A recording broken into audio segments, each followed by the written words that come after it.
Here's our October project of the month. I am so excited to show you what's inside.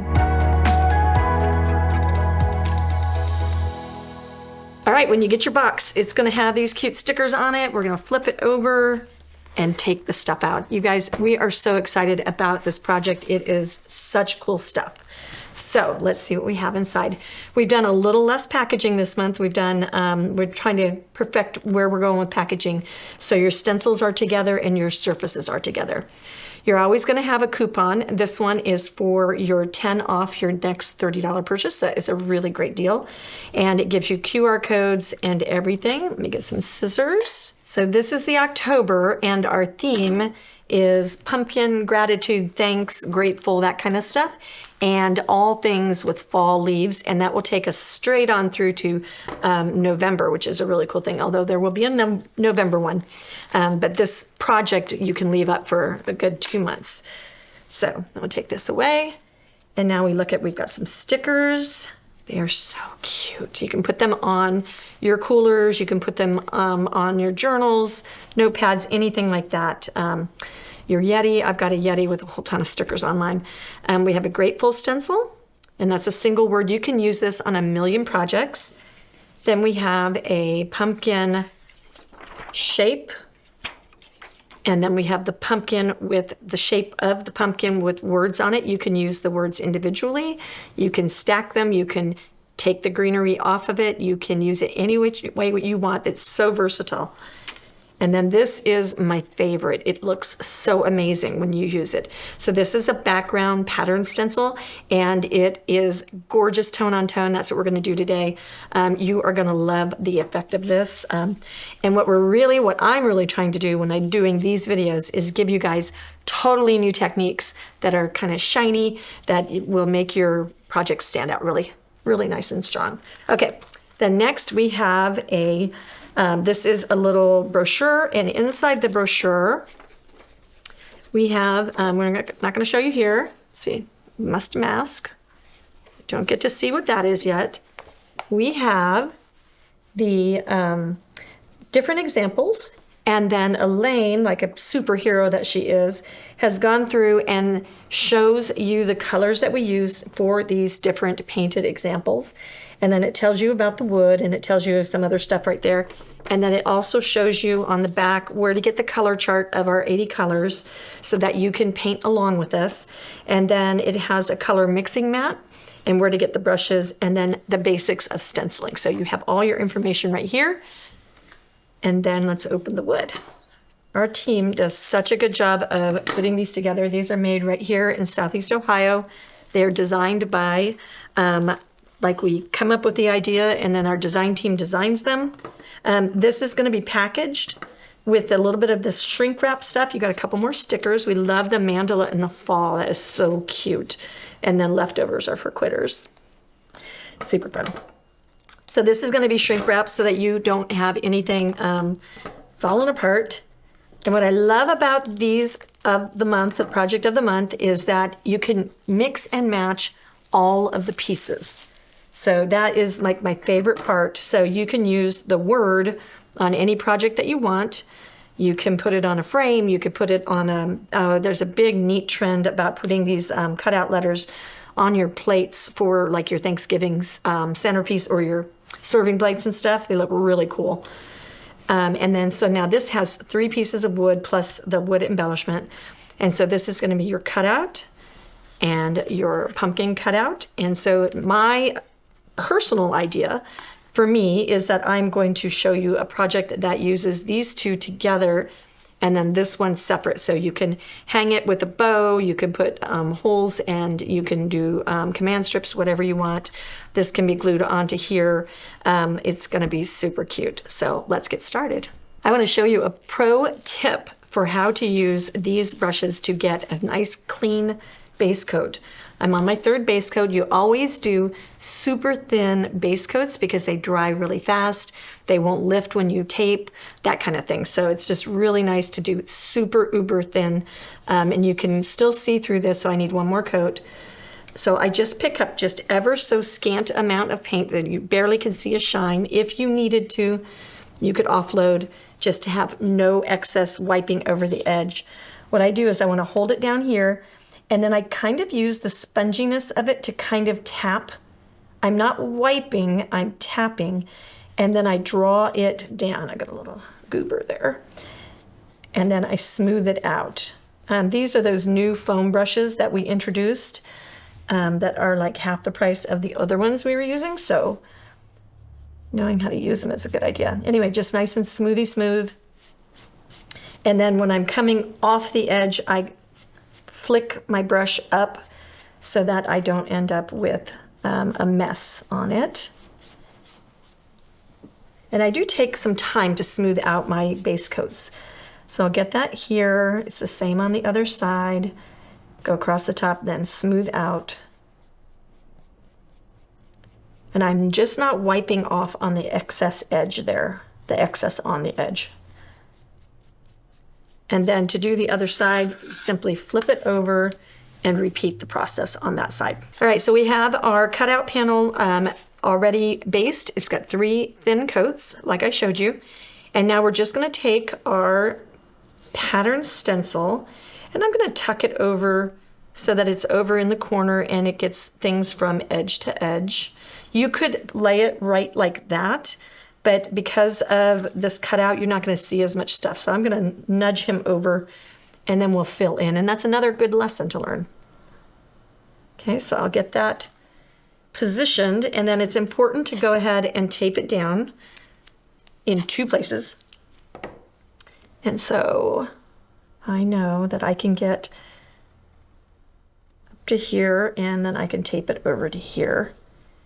Okay, and then I'm just gonna hold my surface down over here, and then we're gonna use the Liquitex acrylic modeling paste. Modeling paste. And we'll just squirt some of this out. You are gonna love this technique. Make sure that while you're here, give us a thumbs up and like and subscribe to the channel. Okay, so I'm gonna pick up just a little bit of the modeling paste, and I think I'll start over here. And I'm just gonna swipe it on there, nice and thin.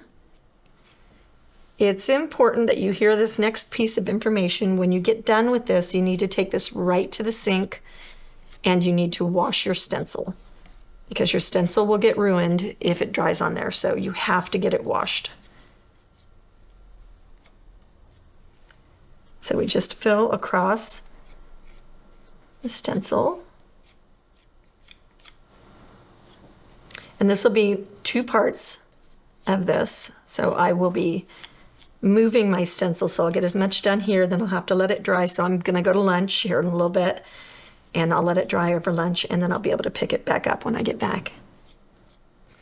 So if you plan right, if you're watch this video and then get it done and you're not doing it along with me, if you plan it right, you do this before bedtime or at some other convenient time, and then you come back and you pick it up when you're ready to go again. If you don't like the idea of the texture, you could do this with just some dry rubbing, but I really wanted to show this technique because I think it's super cool. Scrape off as much as you can. That looks like. You can decide if you want to pick up with something different over here or not, but I'm just going to use the stencil like it is.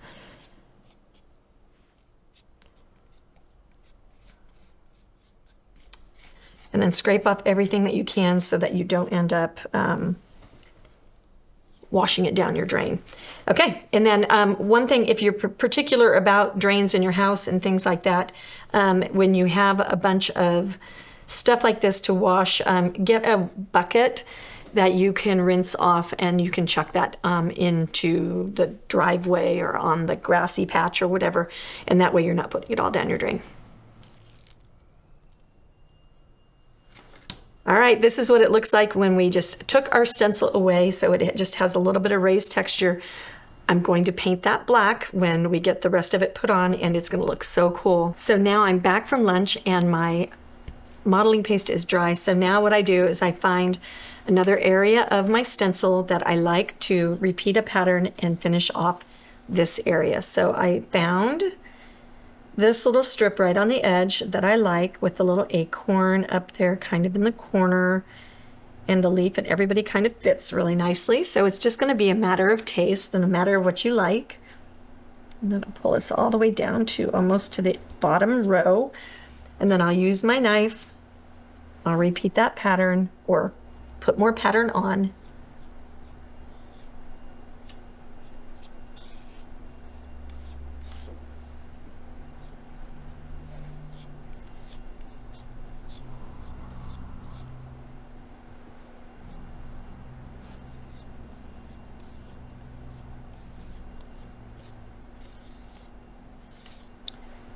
Same thing as before. Clean up your knife, clean up your palette, clean up your stencil all right away, or it will be just impossible. So please, please clean your stencil right away. So I'll pull this up and we'll just do that little reveal.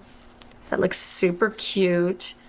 And then right there on that edge, I've got a piece of gunk and I've got another little piece of gunk. So just clean those things up. And then get your stencil clean, and I'll see you back in a minute. All right, we are dry, and one of the things that you might end up with is a little bit of raised edge stuff. Just take a little sander, knock that straight off, and wipe off your board. So if you have any of that, just clean it up. And it sands really beautifully. So now we are going to take our dome brush. We're going to take a big dome brush, and we're going to paint over the top of our patterns. And so this is what you can do when you want something to kind of disappear but reappear. Now I'm going to do something really cool in a minute, so we need to just base this. You could use a foam brush to do this, but what happens when you do that is you end up with a lot of like wadded up paint in places. So just get it all black and I'll be back. Okay, I have my my board, my background board. It's a layered board project. I think this is the coolest thing to have that cut out. Anyway, I've got that drying over there, the top layer. I've got the back layer in number 9 on our color chip charts. Those chip charts refer to deco art, and it refers to Sherwin-Williams, so that if you are a bulk painter and you make to sell and you need to have larger volume like us, we use Sherwin-Williams a lot. I also use deco art, but you can go back and forth between the two and even mix and match them. So now we've got our orange on there. What I want to do is do a little bit of a streaky, rustic kind of background, which is going to end up being my pumpkin. So I'm going to go with a little bit of wet paint, and this will be like a wetting, a wet in wet kind of process. And so it will blend as I'm going. So get everything kind of a color and wet. And then pick up the brighter orange and kind of streak that through. You got to kind of move quickly when you're mixing wet and wet. Just want some different variation and not have it be just flat. Pick up my yellow. And I'm also intending on sanding through this.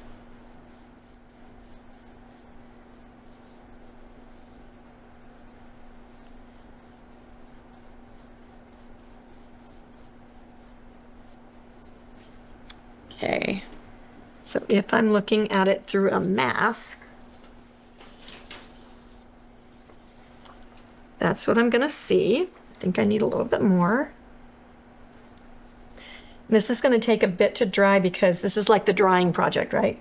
Because it is got layers and layers of paint.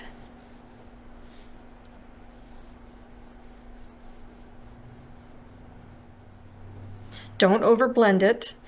So I think I'm going to call it right there and I'll get it dry. All right, so this is nice and dry and black. And now we know what colors my pumpkin is going to be. So now I think I've been thinking of copper. So this is the Deco Art Metallic Lustre. It comes in all of these yummy colors. They all work the same way and it's amazing. So it's just got this really kind of creamy metallic color. And so what I will do is go into perfect tool. Who do I want to pick on? I think I'll pick on one of my flattened. Sometimes when you scrape and scrub on these, they flatten out on you. Okay. Get just a little bit on your brush. And now I just want to go over the tops of my stenciled area with the Lustre.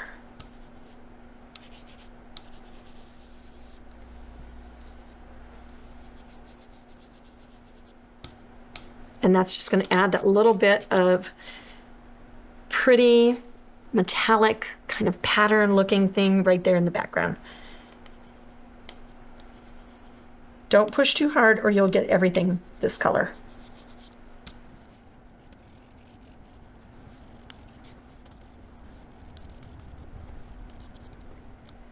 Okay, and now I do have some in my background, so now what I want to do is go around and make it look just a little bit more intentional. So I'll go and round out my edges, be like, yeah, I meant to have that in that background. And then in theory, this should give it just a hint of a burnished fall look. You could also layer your colors if you wanted a little bit of a zip and zing. You could go into a little burnished brass. I could pick that up.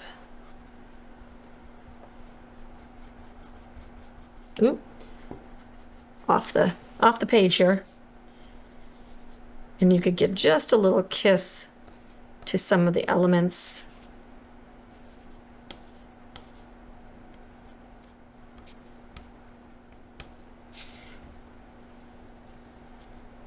And then we'll rest right there and see where we get, and if we need to touch it at the end, we will. Steve was just saying that he wishes everybody could see this in person. It is really cool, the effects you can get with a background stencil. We have a ton of them. They just add a nuance of something. You could do this on your black background with a gloss varnish, and it would do tone on tone, and it looks super sharp. You could also do it with foil. You could do it just with the metallic lustres. You could do it with just another color. Like, there's so many ways you can use this. I'm going to show you on the second project how to use it in a different way. So stay tuned for that. Okay, so we have our background is dry and I need to sand. I said I was going to sand. So I'm going to use my 60 grit sandpaper and I want to just kind of really rough it up a little bit. Let's see what it looks like without roughing. Okay, and so that looks pretty good, but I think it'll look better roughed up. So here we go. And we're going to stick with our lines. Make sure you don't go across your lines. Make sure you're pointed in the right direction.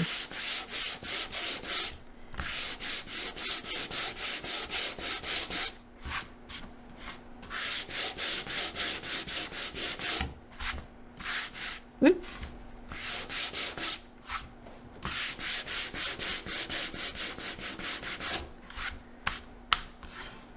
Flip it over. I think I just got a shoe full of sawdust.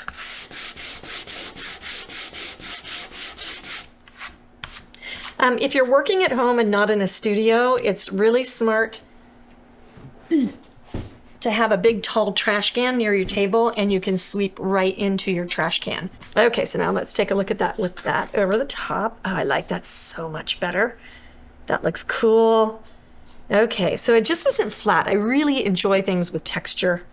I like that this is like old-fashioned looking and just kind of looks like tapestry a little bit. Somehow it's reminding me of that.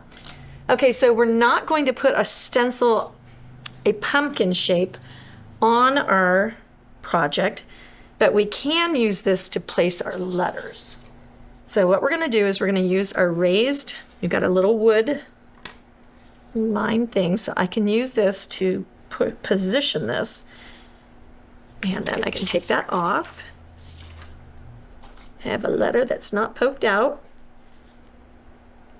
so I will tape that down and then I will verify that I think I'm where I need to be. That looks pretty darn good. So after thinking about it, we're going to start without the drop shadow and then we'll see what we think about it. So we're going to use the number 22 and then we'll swirl. Notice that I offloaded. If you're new to stenciling, make sure you offload. So important. It's like the most important thing, honestly. Use the right tool and offload. And of course, StudioR12 Stencils. On our website, we have more than 7,000 stencil titles, so many to choose from, and they're all available in multiple sizes. That is the really unique part about what we do, is you don't have to just stick with the 8x8 because that's what you make, or 12x12, which is super common. You can get things up to 20x30, and then sometimes you can get them in 3 or 4 pieces, so you can make big art. I'm gonna go ahead and grab a black brush and dust this guy. I'm gonna do these letters in black, so it won't hurt me to have a little bit of black on here just for placement, and I can see what it'll look like. Okay, so let's take a look.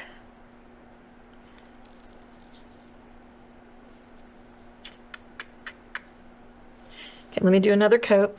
I'm undecided. So I don't know if you're picking up on this, but I am designing this and painting this. I had an idea before I started, but I'm designing this in real time so that you pick up on my suggestions and my questions. So that when you're doing this at home, trying to decide colors, trying to decide drop shadow, then you will have ideas of how I get there. Okay, I'm going to take that away. And then we'll look at it through our little pumpkin lens.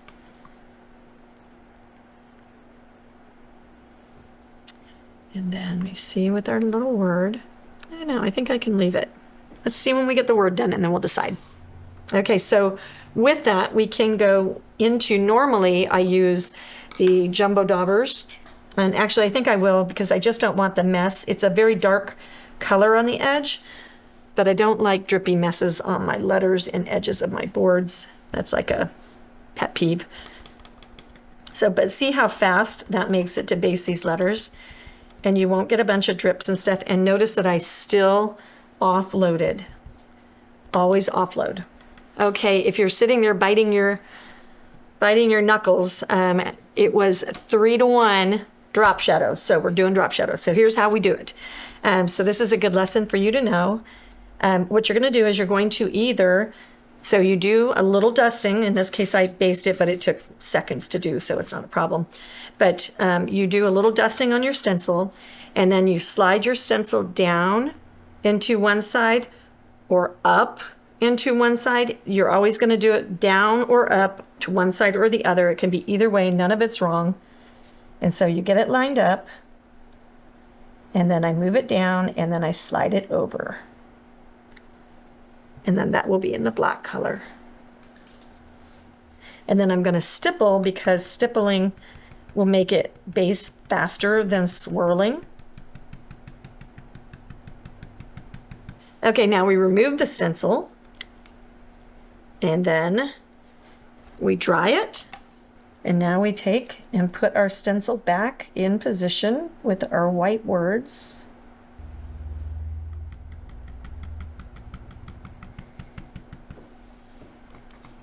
Okay, and now let's check it out. Ta-da! And so this is where we are going with the thing. So we'll take our sanding block, soften everything. I want to really soften these greeneries. So by softening them, that makes their contrast not so much.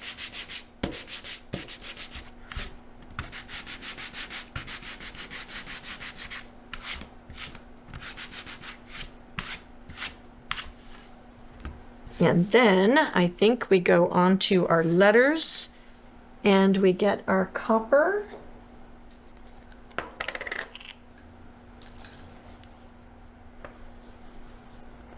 And we just give it a little burnishing on some of the tips. These letters are delicate. You want to be careful about manhandling them too much. I was getting a little rough there. Just keep them supported.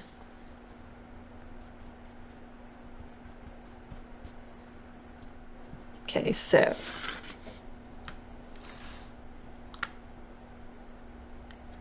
yeah, that makes everybody kind of belong to the same family. All right, so we are going to use the Dazzling Metallics Splendid Gold. Gonna thin it with water. I'm about out the end of my palette paper.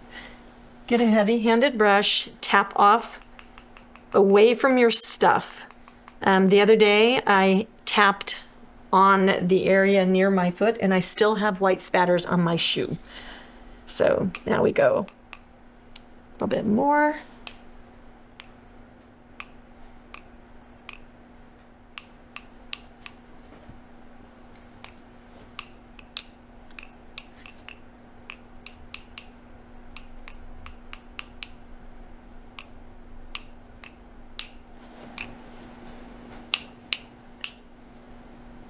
All right, I think my word needs a couple of spatters too, so I'm going to give him just a little dash right at the top. So when you want to control your spatters, anchor your brush.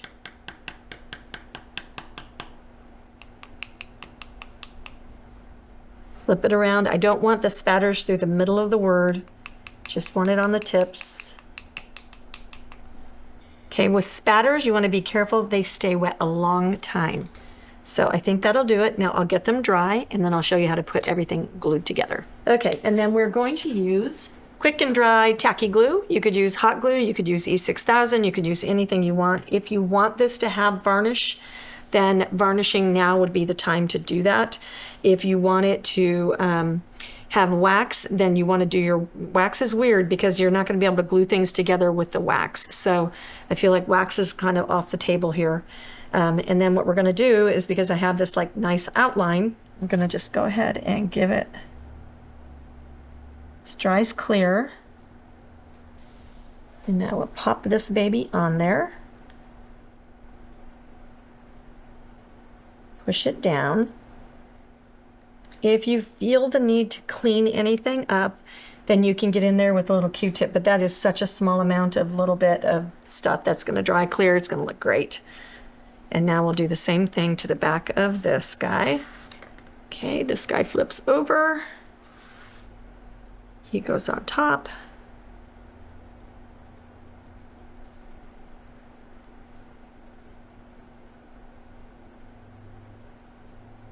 And allow to dry. I hope that you have absolutely loved this lesson. I cannot wait to share the next one with you.